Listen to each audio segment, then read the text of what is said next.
เจ้าสบายดีพี่น้องปองไปเบิร์ดสกูทุกคนนะวันนี้พบกับสองดัมสตูดิโอชาแนลนะวันนี้ดัมสตูดิโอตอนนี้ก็ฮอดเริ่มจากลังขังแล้วเข้าสู่เส้นทางลังขัง5บุรพานะพี่น้องเนาะเส้นทางกับประมาณนี้แล้วพี่น้องขี่ฝุ่นไงกุบทีบนะพี่น้อง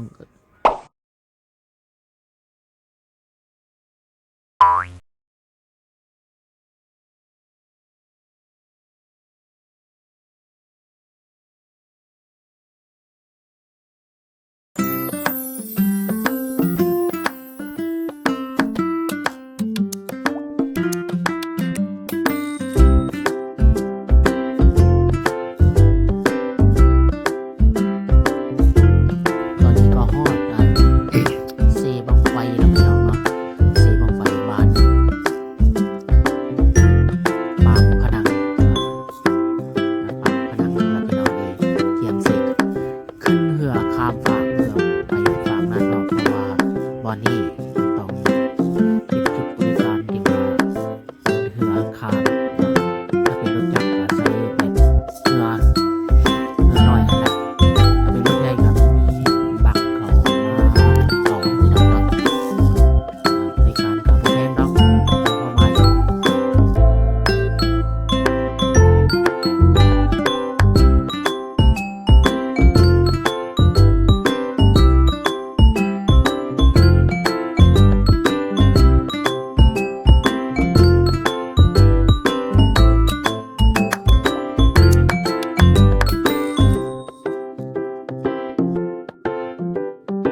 เจ้าตอนนี้ก็ฮอดสถานที่จอดรถของ